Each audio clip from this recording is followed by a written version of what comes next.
नारायणं नमस्कृत्य नरं चैव नरोत्तमं देवीं सरस्वतीं व्यासं ततो जयमुदीरये। सनत सुजात धृतराष्ट्र को माध्यम बनाकर हम सब लोगों के लिए बड़े काम की चीजें हैं। धृतराष्ट्र ने पूछा कि तप के दोष क्या है, तो वहां पर दोष तो गिनाए ही, ये भी बताया कि क्रूर मनुष्य, ये 13 प्रकार के नृशंस मनुष्य होते हैं। और ब्राह्मण का बताया कि ब्राह्मणों के जो 12 गुण प्रसिद्ध हैं, तो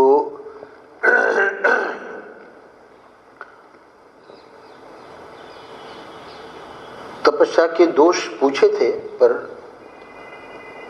महापुरुष करते क्या है कि प्रश्नकर्ता चूंकि अल्पज्ञ है और उसका ज्ञान सीमित है, तो वो अपने स्तर से प्रश्न पूछता है। महापुरुषों का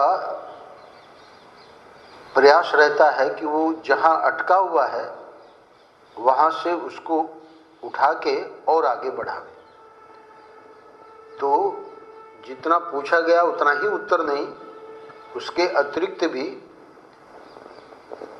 कुछ बातें बताई। और अब जहां हमारा प्रसंग चल रहा था, कल विराम दिया था, 3 जो मुख्य बातें हैं जो कि सत्य की ओर ले जाती हैं। क्योंकि मुख्य बात तो सनत सुजात जी को यही बतानी है कि सत्य रूप जो हमारा स्वरूप ही है, उसमें परिनिष्ठित होने के लिए हमें क्या क्या करना होगा।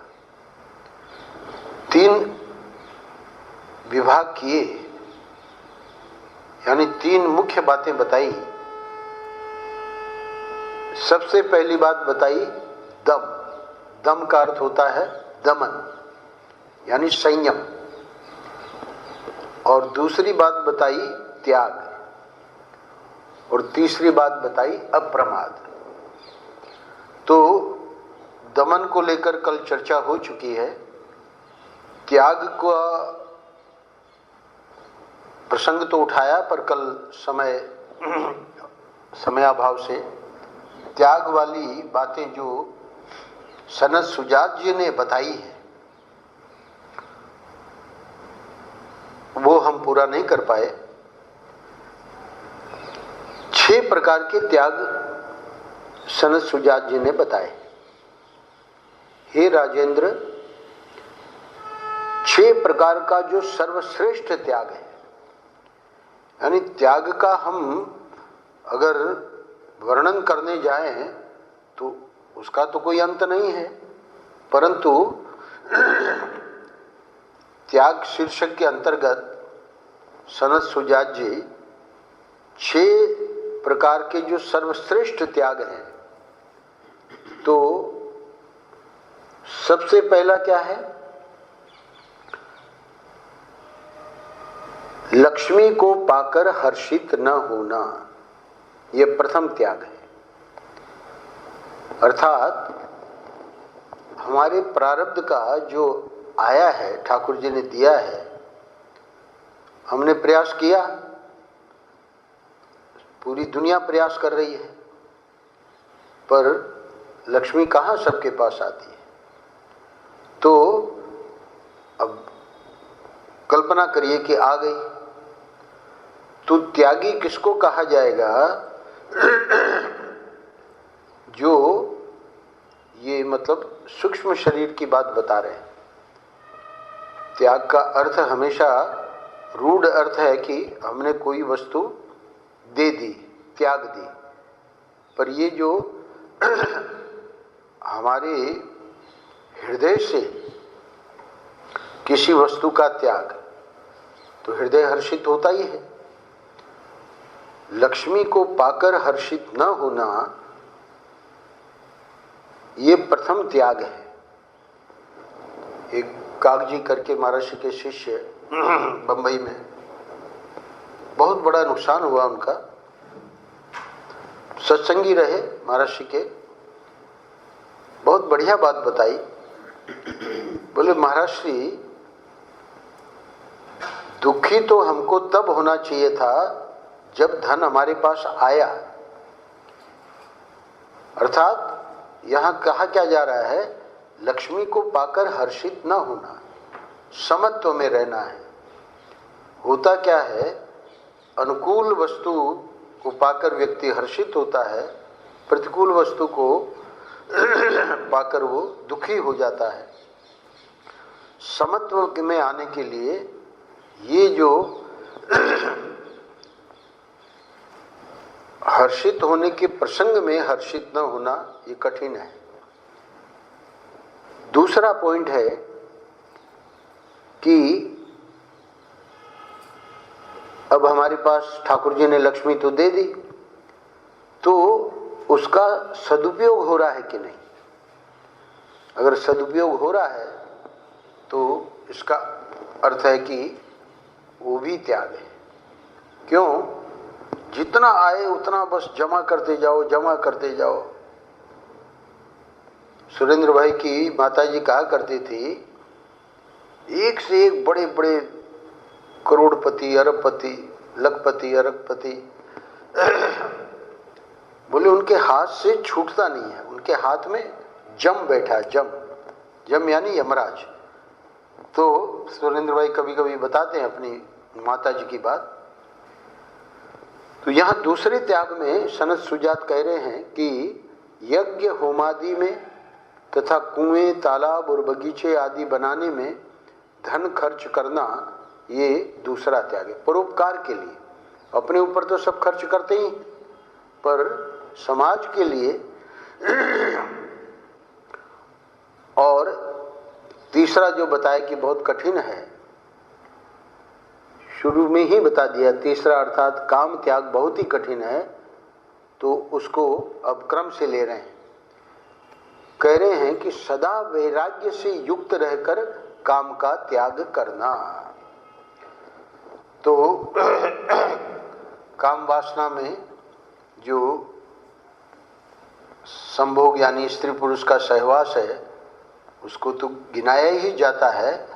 पर जब काम शब्द प्रयोग करते हैं संस्कृत में, तो ये जितनी कामनाएं हैं, इच्छाएं हैं, उन कामनाओं का कैसे त्याग करें? बोले वैराग्य से युक्त रहकर काम का त्याग करना। ये शर्त क्यों लगाई वैराग्य? क्योंकि वहां कोई अपना प्रयोजन नहीं है, स्वार्थ नहीं है। वैराग्य में कल एक महात्मा जी को मैं सुन रहा था, बहुत अच्छी बात सुना रहे थे। बोले सन्यासी, जो आदर्श सन्यासी है, उनकी चर्चा कर रहे थे। विवेकानंद जी कहा करते थे कि वो अपने लिए जीवन नहीं जीता, वो औरों के लिए जीवन जीता है, क्योंकि उसका तो काम हो गया है। तो इसलिए ये जो त्याग है, क्योंकि तीन चीजें गिना रहे हैं, उसको याद रखिएगा। सबसे पहला संयम यानी कि दम, दूसरा त्याग, और तीसरा अप्रमाद, जिसको आगे बताएंगे। अभी इनको थोड़ी व्याख्या हम इसलिए कर रहे हैं कि ये सत्य स्वरूप में ले जाने के लिए, यानी हमको अपने लक्ष्य पर पहुंचाने के लिए सनत सुजात जी कह रहे हैं कि ये मुख्य बातें हैं, इसलिए इस पे थोड़ा समय हम दे रहे हैं। तो ये जो औरों के लिए, अच्छा कामना की बात मैं बता रहा था कि सदा वैराग्य से युक्त रहकर काम का त्याग।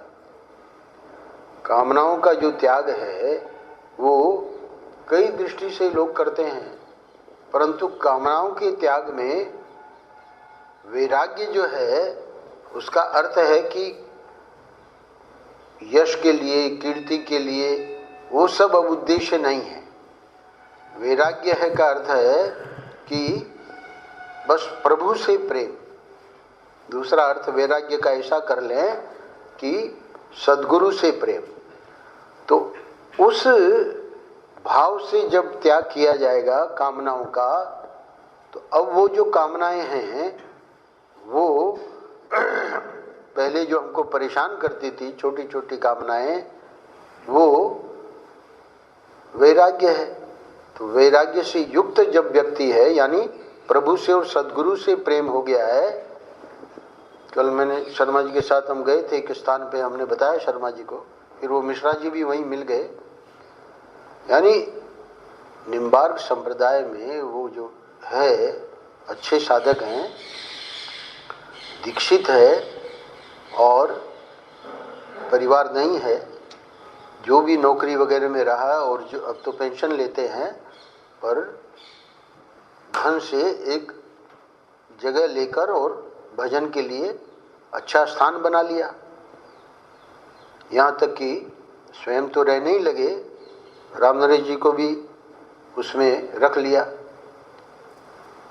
अब चूंकि पूर्व में गुरु महाराज के आश्रम में ही रहते थे, तो उनके हृदय में ये आया और शायद गुरु जी ने भी संकेत कर दिया होगा। जो भी है, संक्षेप में बात मुझे ये बतानी है कि उनके हृदय में आया कि अब ये स्थान की हमको ज़रूरत नहीं है, हम तो गुरु जी के आश्रम में रहकर अपना भजन कर लेंगे, गुरु जी का बड़ा प्रेम है। तो यही वृंदावन की घटना है। वो जो स्थान बनाया उसको निकाल दिया और जितनी राशि आई गुरु जी के चरणों में भेंट कर दी। वैराग्य युक्त जो कामनाओं का त्याग है, उसी में हमारी लक्ष्य की ओर उन्नति हो सकती है। बाकी तो कामनाओं का त्याग तो होता है, पर किसी प्रयोजन से जब होता है तो वो सर्वश्रेष्ठ त्याग नहीं माना गया है। इसलिए यहाँ शर्त लगा दी, सदा वैराग्य से युक्त रहकर कामनाओं का त्याग। ये तीसरा त्याग कहा गया है। अब उसी को अगले 2 श्लोकों में और हाईलाइट कर रहे हैं, उसको और उसकी प्रशंसा कर रहे हैं। महर्षि लोग इसे अनिर्वचनीय मोक्ष का उपाय कहते हैं। मोक्ष का उपाय अर्जुन ने भी पूछा। दूसरे अध्याय में ही जब स्थित प्रज्ञ के लक्षण अर्जुन ने सुने तो आश्चर्यचकित हो गया कि ऐसे भी कोई महापुरुष हो सकते हैं जिनकी प्रज्ञा बिल्कुल स्थित, यानी ठाकुर जी को कहते हैं अच्युत, वो कभी च्युत नहीं होते। तो उनसे एक हो जाओ तो हम और आप भी कभी च्युत नहीं हो सकते। ऐसे व्यक्ति की ही प्रज्ञा स्थित प्रज्ञा। अर्जुन ने दूसरे अध्याय के अंत में, उसके प्रश्न के बाद 18 श्लोक हैं दूसरे अध्याय का श्रीमद् भगवद गीता का, जहाँ स्थित प्रज्ञ के लक्षण गिनाए। सर्वप्रथम श्लोक में यही कहा जो यहाँ सनत सुजात जी कह रहे हैं, प्रजहाति यदा कामान सर्वान पार्थ मनोगतान आत्मन्येवात्मना तुष्टः स्थित प्रज्ञस्तदुच्यते। हे अर्जुन, तुम्हारा जो प्रश्न है कि स्थित प्रज्ञ किसे कहते हैं, उसको कैसे पहचाने, तो प्रजहाति, जहाति नहीं, प्रकृष्टेन जहाति, सब कुछ त्याग कर देता है। किस चीज का त्याग? प्रजहाति यदा कामान सर्वान कामान प्रजहाति, सब कामनाओं का त्याग कर देता है।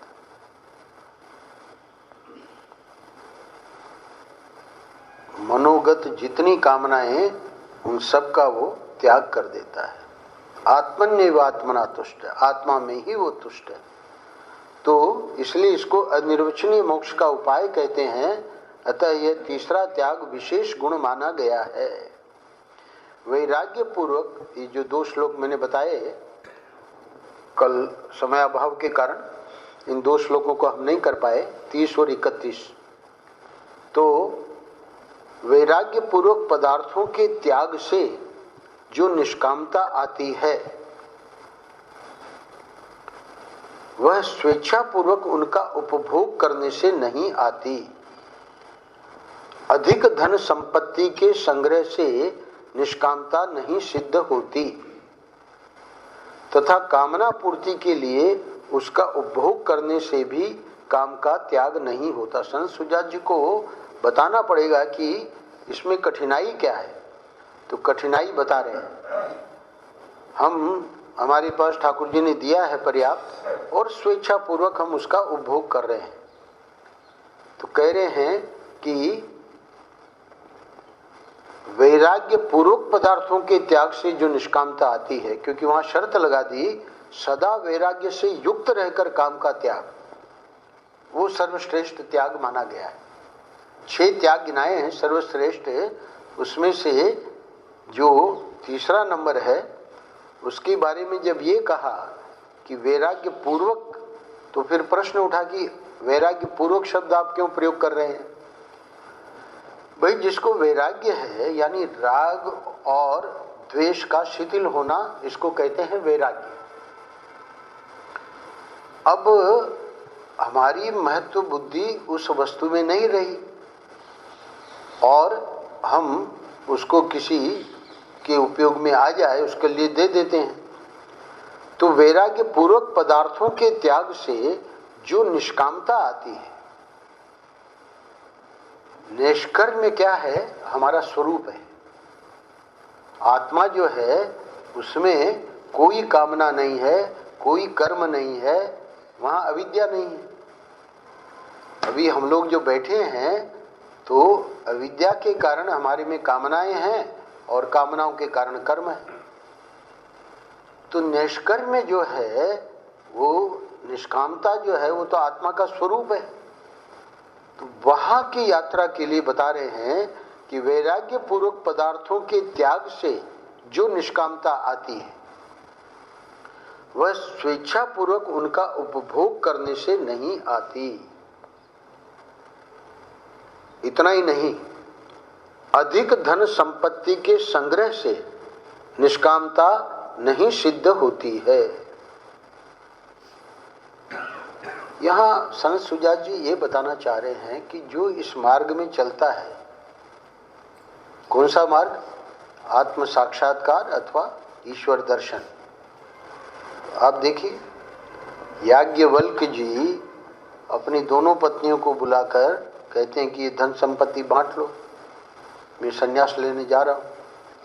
महर्षि का जीवन देखिए, पंडित शंतनु बिहारी द्विवेदी, जिनको ठाकुर जी का साक्षात्कार हो चुका था,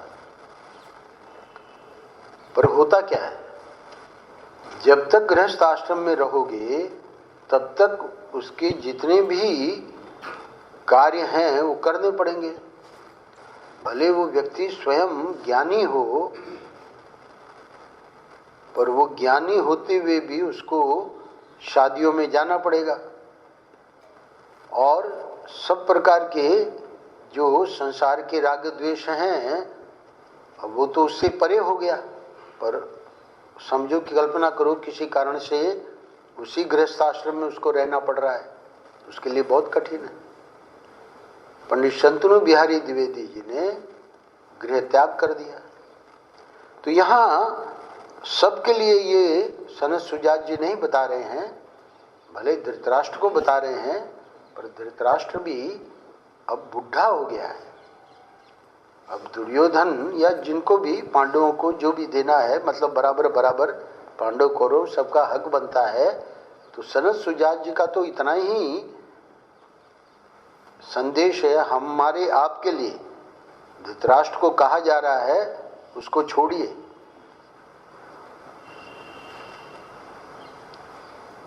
यहाँ श्रोता जो हैं वो श्रोता कोई आदर्श नहीं है,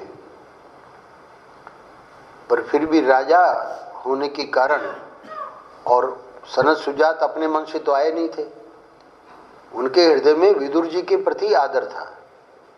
विदुर जी ने उनका स्मरण किया और विदुर जी ने कहा कि आप कृपा करके इनको ये, क्योंकि मैं, ज्ञान तो मुझे भी है पर मेरा बताना उचित नहीं है, क्योंकि मैं दासी पुत्र हूं।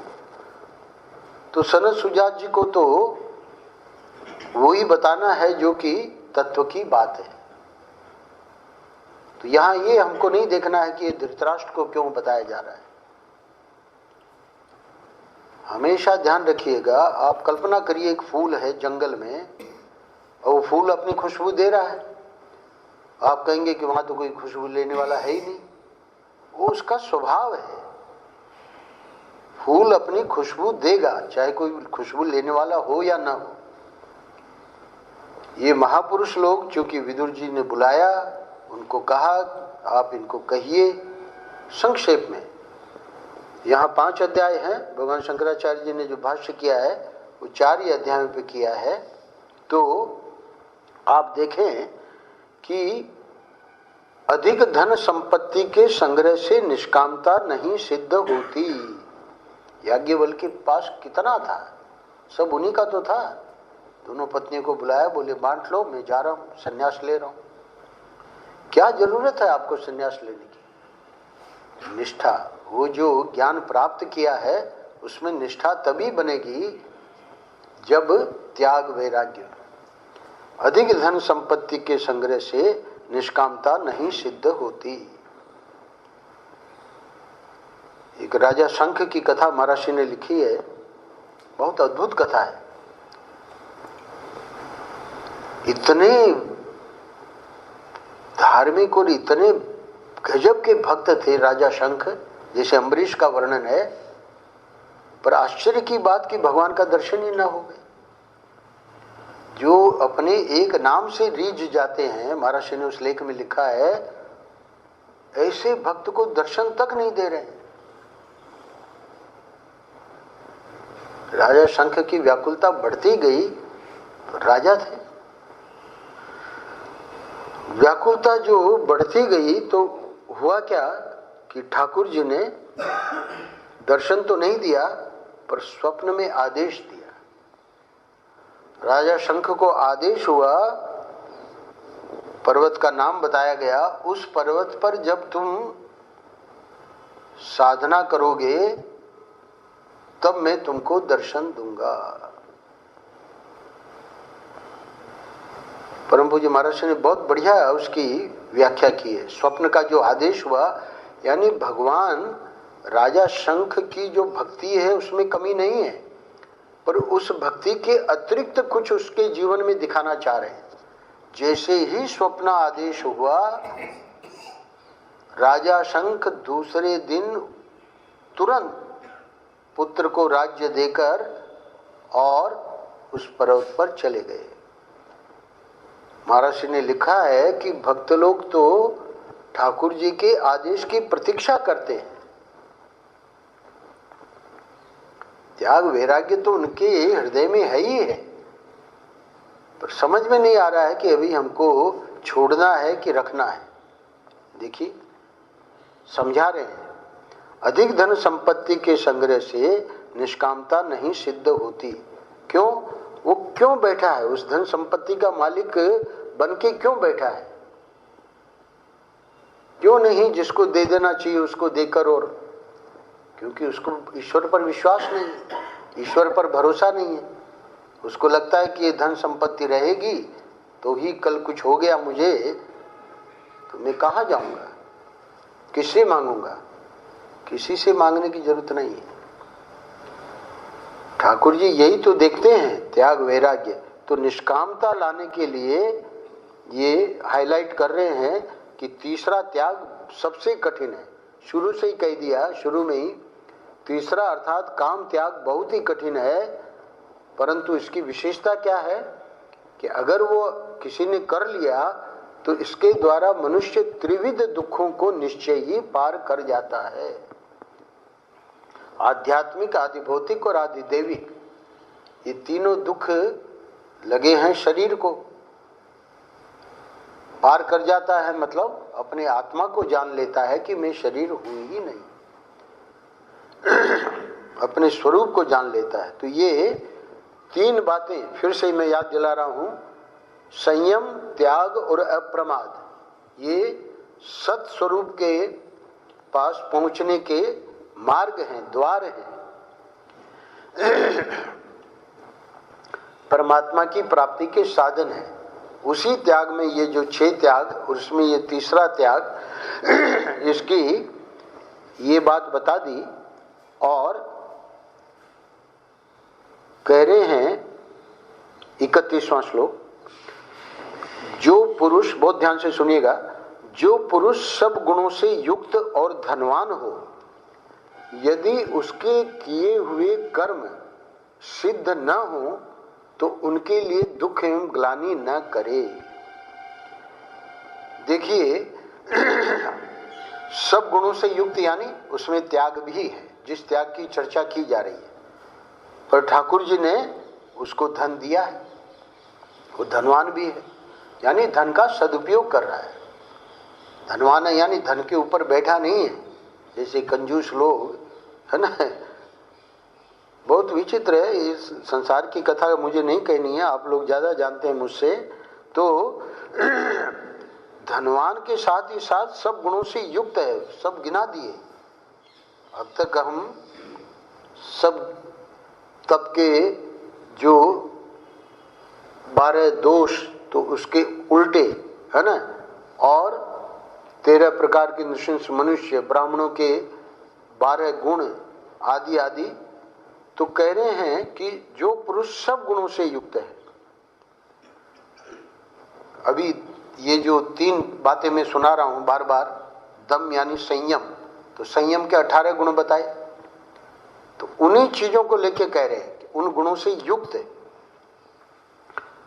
अब वो 18 चीजें बार बार मैं दोहराऊंगा नहीं, ये महाभारत उपलब्ध है ना। जो रुचि रखते हैं तो उद्योग पर्व में ये सनत सुजात का, गीता प्रेस वालों ने विदुर नीति तो अलग से निकाली, पर सनत सुजात को नहीं निकाला है ना। उसकी भी अलग पुस्तक बना देते तो बहुत आसान हो जाता लोगों के लिए। पर और शंकराचार्य जी का भाष्य वगैरह अलग से सनत सुजात की पुस्तक उपलब्ध है। पूरा महाभारत खरीदने की जरूरत नहीं है, ये तो 6 खंडों में है। खरीदे तो और बढ़िया है। हमारी स्वामी सच्चिदानंद जी तो है ना महाभारत के बहुत प्रेमी हैं, और कहते हैं भक्त लोग आते हैं तो जो लोग अफोर्ड कर सकते हैं मंगवाते हैं और मंगवा के उनको देते हैं, यानी कि पैसा वो अपना दे देते हैं कि इसको पढ़ो। तो ये बार बार दोहराए नहीं जाएंगे, पर वो जो सब गुणों से युक्त है और धनवान है, यानी धन का सदुपयोग कर रहा है। कल्पना करो, राजा पृथु का वर्णन आया है, 99 यज्ञ किए, 100वें यज्ञ में वो इंद्र जो है, कथा आप सब लोगों को पता है, पिछली कथा भी मैंने सुनी स्वामी गिरिशान जी महाराज की। संक्षेप में ये जो धर्म अर्थ काम और मोक्ष शुरू में बता देते हैं, और जो धर्म यानी दक्ष कथा, और अपना ध्रुव जी का काम, अर्थ और मोक्ष यानी पृथु और प्राचीन वरही। प्राचीन वरही के 8 अध्याय हैं, और पृथु का भी काफी विस्तार में वर्णन है भागवत में। पर शुरू में ही ये जो चतुर्थ स्कंद में 4 धर्म अर्थ काम मोक्ष, ये 4 पुरुषार्थ हैं। तो उसमें ये जो प्रथम 2 हैं उसी की चर्चा करते हैं, बाकी पृथु चरित और जो प्राचीन वरी का जो है उसकी चर्चा नहीं करते। तो ये नई शैली आ गई है भागवत में, किसी की निंदा नहीं है। अपनी अपनी जो सेटिंग है उस सेटिंग के अनुसार व्यक्ति क्या मांग है, बता रहे थे ना मुकुंद स्वामी, परोसा वही जाता है जो व्यक्ति रुचि रखता है। उसकी रुचि है नहीं तो कैसे परोसेंगे। तो पृथु का उस चरित में आया है कि 99 यज्ञ कर लिए, सोमा करने जा रहा है। अब वो बेचारा इंद्र घबरा रहा है क्योंकि उसका जो इंद्र पद है उस पे खतरा है, घोड़ा चुरा लेता है। बार बार ये घटना हुई। भगवान आए, यहां क्या कह रहे, जो पुरुष सब गुणों से युक्त और धनवान हो, यदि उसके किए हुए कर्म सिद्ध न हो तो उनके लिए दुख एवं ग्लानि न करे। हाँ, बहुत ही सुंदर वर्णन आया है कि भगवान आए और भगवान ने कहा कि तुम तो निष्काम यज्ञ कर रहे हो, तेरे को तो कोई है नहीं कि मुझे इंद्र का पद मिले, तो छोड़ दो आप, है ना, सोमा यज्ञ मत करो।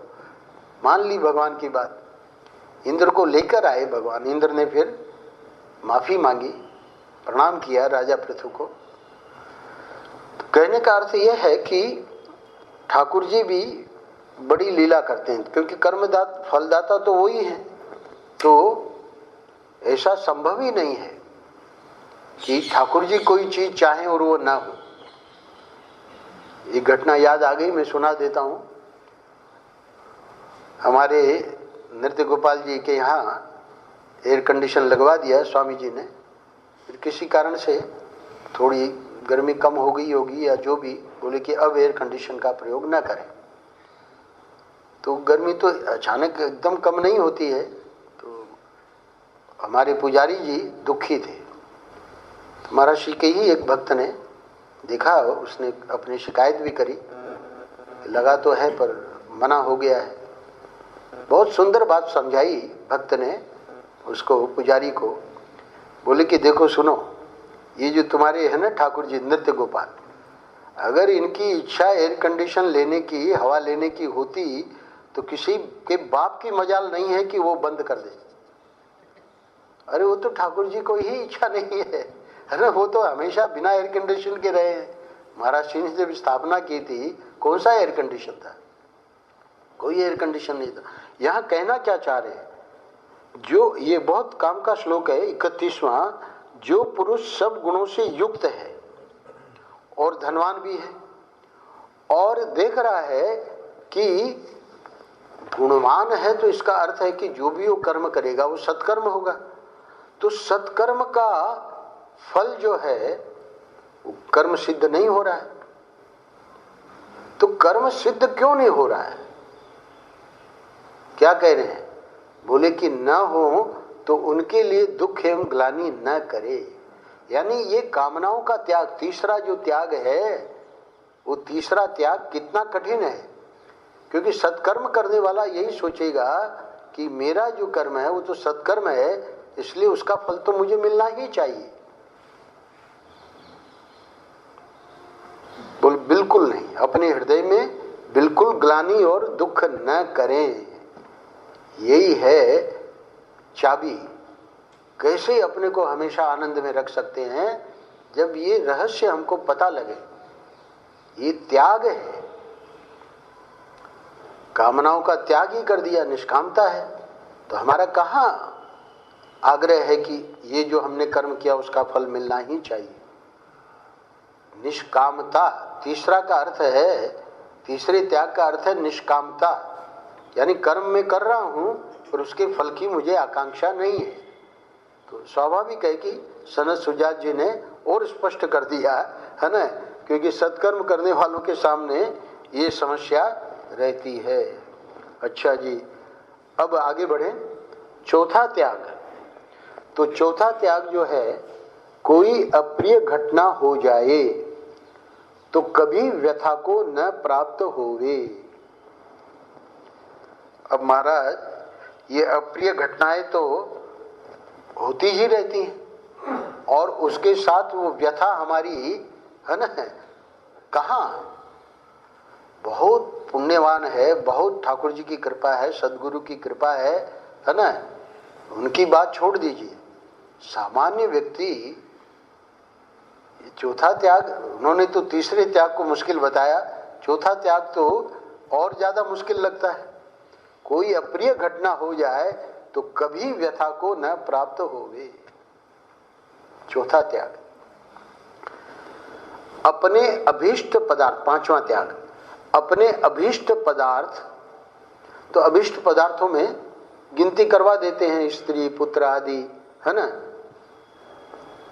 इनसे कभी याचना न करे। तो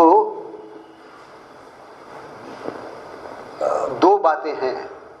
एक तो कि कल्पना करिए भक्त है, शादी करना चाह रहा है, तो अच्छी स्त्री मिले, मना कर रहे हैं, यानी ये नहीं कि कैसी भी मिले, अपने अभीष्ट पदार्थ यानी स्त्री की कभी याचना न करे। अच्छा, शादी हो गई, अब पुत्र की, है ना, संतान नहीं हो रही है, अपने अभीष्ट पदार्थ स्त्री पुत्र आदि की कभी याचना न करे। त्याग है ये, यानी व्यक्ति परेशान रहता है, संतान नहीं हुई, व्यक्ति परेशान रहता है, शादी नहीं हुई। आत्मदेव जी महात्म्य में ही कथा सुनाई, है ना, पुत्र नहीं हो रहा है, संतान नहीं हो रही है, देखिए क्या उनकी गति हुई। तो ये क्या है, पांचवा त्याग कि इनकी याचना न करे, निष्कामता। त्याग को अगर हम दूसरा शब्द देना चाहें सनत सुजात जी वाले त्याग को, तो निष्कामता, प्रत्येक में निष्कामता। आखिरी त्याग है सुयोग्य याचक के आ जाने पर उसे दान करे, ये छठा त्याग है। होता क्या है, सुयोग्य याचक आया है, घटना याद आगे सुना देता हूं। भागवत दर्शन छपा, भागवत दर्शन अब ये साहित्य प्रकाशन ट्रस्ट में, अब तो दोनों महापुरुष नहीं रहे, बहुत से लोगों ने उनका दर्शन किया है, महर्षि के शिष्य हेमलता और रतन सिंह भाई खटाऊ, यानी इनके संकल्प कहिए और इनके प्रयासों से, बाद में और लोगों के सहयोग से ये साहित्य प्रकाशन ट्रस्ट बना। भागवत दर्शन जब छपके आई तो महाराज श्री, अब क्या है कि अपने हाथ से देते थे लोगों को, तो जिनको देते थे यानी उससे कुछ लेना नहीं है। अब भागवत दर्शन चूंकि दो भागों में बड़े बड़े जिल्द और उसकी कीमत भी ज़्यादा थी, तो जब कहा गया कि ले आओ इनको देना है, वो अब देने में संकोच करें। क्या कह रहे हैं, सुयोग्य याचक के आ जाने पर उसे दान करें, ये छठा त्याग है। वहां फिर महर्षि ने समझाया, खैर ये तो घटना हमारे सामने की नहीं है, पर एक बार ऐसा हुआ कि एक ब्राह्मण आ गया वहां विपुल में, बंबई में, और महर्षि से याचना की कि रुद्राक्ष की माला हमें आप दे दें। प्रबुद्धानंद जी ऋषिकेश चले गए थे 9 महीने के लिए, तो हम और स्वामी बिमलान जी सेवा में रहते थे। हमको बुलवाया महर्षि ने और पूछा रुद्राक्ष की माला है? तो हम लोग जो हैं महर्षि मंत्र देते थे तो तुलसी की माला रखा करते थे। तो मैंने महर्षि को बताया कि रुद्राक्ष की माला तो नहीं है, तुलसी की माला है। अब वो ब्राह्मण जो है रुद्राक्ष की माला मांग रहा है, तो महर्षि जानना चाह रहे हैं कि रुद्राक्ष की माला है क्या। तो जब हमने ये जवाब दिया, महर्षि चुप लगा गए। ब्राह्मण बैठा है सामने, महर्षि की कृपा देखिए, हमारे हृदय में आया, हम पहने हुए थे स्वयं रुद्राक्ष की माला, पर हमको ये नहीं पता था कि ये पहनी हुई माला उसे दी जा सकती है कि नहीं। तो हमने धीरे से महर्षि को पूछा, क्योंकि जब चुप लगा गए और सचमुच में माला थी नहीं, हमने इसके लिए पूछा कि ये दी जा सकती है क्या, पहनी हुई है। बड़े प्रसन्न हुए बोले हाँ बिल्कुल दी जा सकती है। तो कहने का अर्थ यह है कि महापुरुष तो चाहते ही हैं, पर हमको भी संस्कार देते हैं उनकी कृपा से। आत्म प्रशंसा नहीं कर रहा हूं, उनकी कृपा से ये बुद्धि आई कि भाई माला नहीं है ये कैसे कह सकते, माला तो है ना। महाराज सिंह उसे बड़े प्रेम से दिया और हमारे परोक्ष में, यानी हम नहीं थे तो इस बात को सुनाया लोगों को। तो ये करना है, ये इसलिए मैं सुना रहा हूं कि सुयोग्य याचक जब आ जाए तो देखिए कथा आती है महाभारत में। युधिष्ठिर जी को कहा कि हमारे पिता का देहांत हो गया है और ऐसी हमने प्रतिज्ञा की थी कि चंदन की लकड़ी से ही उनका दाह संस्कार करेंगे। अब वो करे तो क्या करे युधिष्ठिर, सब और वर्षा हो रही है, सर्वत्र वर्षा हो रही है, चुप लगा गए। वही ब्राह्मण गया कर्ण के पास, तो स्थिति तो वही थी, बारिश चारों ओर हो रही है। कर्ण का ध्यान गया कि जो सिंहासन है वो चंदन की लकड़ी का है, तोड़वा के उसको दे दिया। ठाकुर जी सद्बुद्धि देते हैं।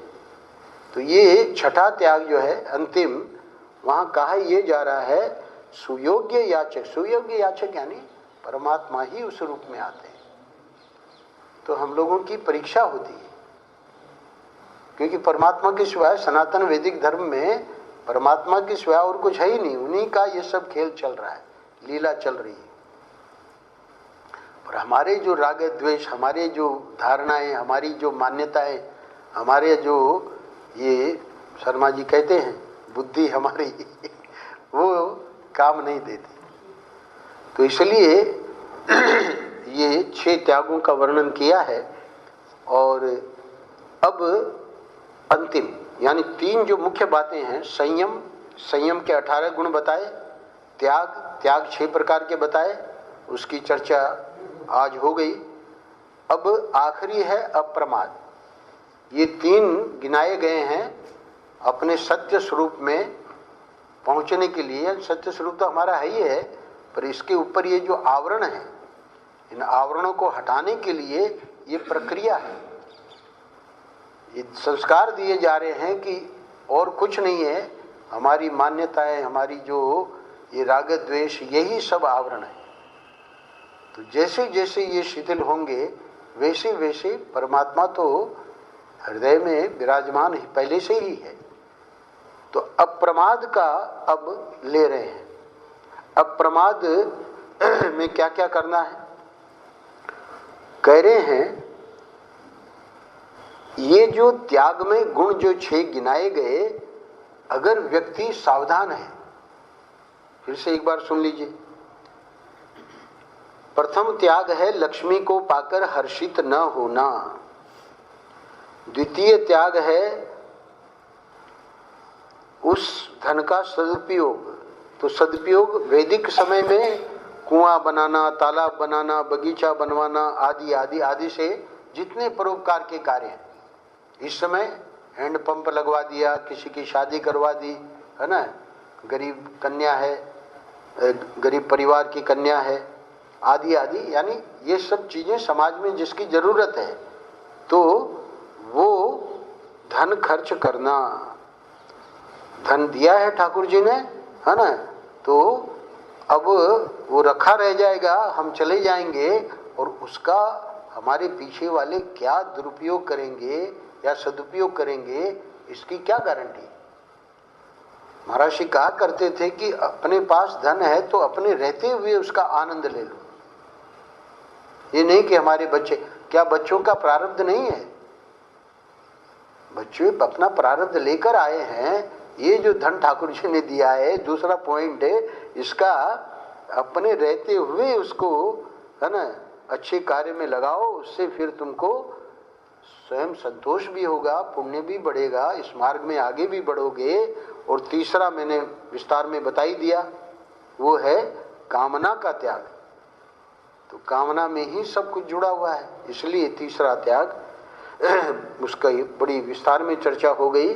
चौथा त्याग जो है, कोई कोई अप्रिय घटना हो जाए तो कभी व्यथा को न प्राप्त हो। ऐसा नहीं कि जब घटना घटी तब तो व्यथा को प्राप्त नहीं हुए और बाद में कभी रात गई बात गई उसकी याद ही ना आवे। डॉक्टर चंद्रेश गुप्ता आए, रामनरेश जी भर्ती थे। ठीक है, शिव मंदिर में सिंकपी कहते हैं इसको अंग्रेजी में, अपने मेडिकल शास्त्र में। वाजो वेगल अटैक, डॉक्टर शर्मा बैठे हैं। तो हमको 3 बार हुआ अलग अलग समय पे, 2 बार वृंदावन में, 1 बार वहाँ दक्षिण में।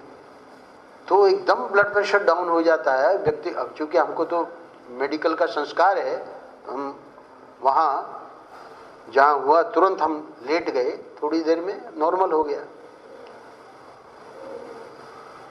सब प्रकार के टेस्ट हो गए, भर्ती हो गए, और निकला क्या? बस वही, सब नॉर्मल। पर देखिए ठाकुर जी की क्या लीला कि एक बार वहां शिव मंदिर में हुआ सो हुआ, और वो बेचारे वहां भर्ती हो गए, अपने सेंसेस में हैं, सब ठीक है, धीरे धीरे रिकवरी हो रही है, सब कार्डियोग्राम वगैरह लगा हुआ है, और फिर से वो बेचैनी हुई अस्पताल में भर्ती होने के बाद। अब वो प्रथम वाला जो अनुभव है वो याद है। वहां तो हम लोगों को तो लगा कि प्राण चले गए, पर उनको पूरा याद है। क्यों? क्योंकि कमजोरी के कारण बिल्कुल लगा कि अब शरीर नहीं रहा, परंतु उनको पूरा ध्यान में है क्या हुआ। तो अब जब दूसरी बार हुआ तो देख रहे हैं कि जैसे पहली बार हुआ वैसे ही वापस हुआ।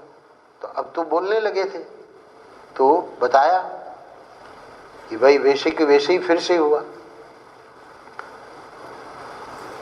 दूसरे दिन जिस दिन छुट्टी हुई उस दिन चंद्रेश गुप्ता, बहुत से लोग जानते हैं डॉक्टर गुप्ता को, तो आए, हम वहीं थे। वर्णन करने लगे कि दूसरी बार हुआ। कितनी बढ़िया बात बताई डॉक्टर ने। बोले स्वामी जी उसको भूल जाओ उसको याद करने की जरूरत ही नहीं है। बात सही है। तो इसलिए कह रहे हैं कि कोई अप्रिय घटना हो जाए तो कभी व्यथा को न प्राप्त हो, यानी बाद में हम उसको याद कर करके व्यथा को प्राप्त हो रहे हैं। रात गई बात गई, ऐसा जीवन वर्तमान में जीने का यही सूत्र है। नहीं जी पाते हैं, या तो भूत में जी रहे हैं या भविष्य में जी रहे हैं, वर्तमान में नहीं जी पा रहे। तो इसलिए ये सूत्र दिए जा रहे हैं कि इसको चौथा त्याग बताया, और अभीष्ट पदार्थ स्त्री पुत्र आदि की कभी याचना न करे। सीधी बात है, हर एक व्यक्ति को कुछ न कुछ अपेक्षा रहती है। यहाँ सत्संग चलता है तो अगर ये बढ़िया सा आ जाए, ये बढ़िया सा आवाज सब लोगों को सुनाई दे, याचना करने की जरूरत नहीं है। लोग सुनने वाले हैं, सुनने वालों को पता लगेगा भाई स्वामी जी बोलते हैं, है ना। हमारे वकील साहब ले आए सिंगापुर से उठा के, ओमेक्स वाले शर्मा जी का बेटा, किसी को कुछ कहा थोड़ी गया कि भाई ये उपकरण आप लाइए। क्या कह रहे हैं? अभीष्ट वस्तु की भी याचना नहीं करनी है। भाई सत्संग चल रहा है और इसके मंगाने में क्या गलती है? आप लोगों के लिए गलती भले ना हो, एक सन्यासी के लिए गलती है। परम पूज्य महाराज श्री जो इस मार्ग में उस अनुभूति को चाह रहे हैं, उसके लिए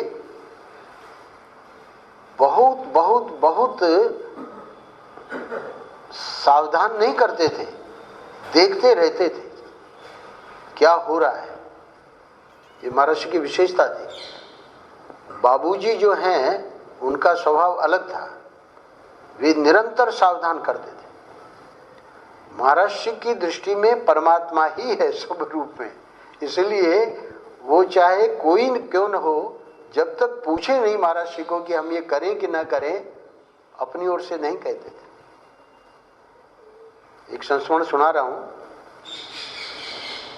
गुरु पूर्णिमा पे बंबई के भक्त, गुरु पूर्णिमा के दिन बहुत ज़्यादा भीड़ भाड़ रहती थी, तो बहुत से जो अंतरंग और महाराज श्री के अनन्य प्रेमी एक दिन पहले ही अपनी जो भेंट वगैरह करनी होती थी, तो हमको पूछा 4-5 दिन पहले कि स्वामी जी ऐसे स्टेनलेस स्टील का टिफ़िन मिलता है और भोजन उसमें गर्म रहेगा, आपकी यात्रा में, महर्षि की यात्रा में काम आ जाएगा क्या?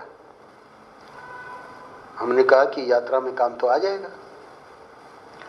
अब वो निर्मला बेन भाटिया, श्याम जी जानते होंगे, ले आई। अब हम तो वहाँ नहीं थे, महर्षि बैठे हैं, अपना जो भी गुरु पूर्णिमा का भेंट वगैरह लिफाफा और वो टिफ़िन रख दिया। महर्षि ने वो टिफ़िन उठा के देखा, पूछा ये क्या है, तो बताया कि गोविंदानंद जी ने। अब बेचारी ने गोविंदानंद शब्द निकल गया, महर्षि क्या बोले? अच्छा, गोविंदानंद भी मांगने लगे। तब उसने कहा नहीं स्वामी जी, गोविंदानंद जी ने मांगा नहीं, मैंने उनको पूछा कि ये काम में आ जाएगा कि नहीं, तो उन्होंने कहा आ जाएगा। फिर ये घटना हमको उन्होंने सुनाई, ऐसे ऐसे महर्षि कह रहे थे। यानी उनकी कृपा देखिए, संस्कार दे रहे हैं। ये जो 5वां त्याग है अपने अभीष्ट पदार्थ, तो उसमें कोई भी अभीष्ट पदार्थ हो, विशेष रूप से हम लोगों के लिए, है ना, और आप लोगों में भी जो सदगृहस्थ हैं अथवा जिस किसी भूमिका में हैं, इस मार्ग में आगे बढ़ने का जो हमारा प्रयत्न है, उसमें ये सब सूत्र हैं।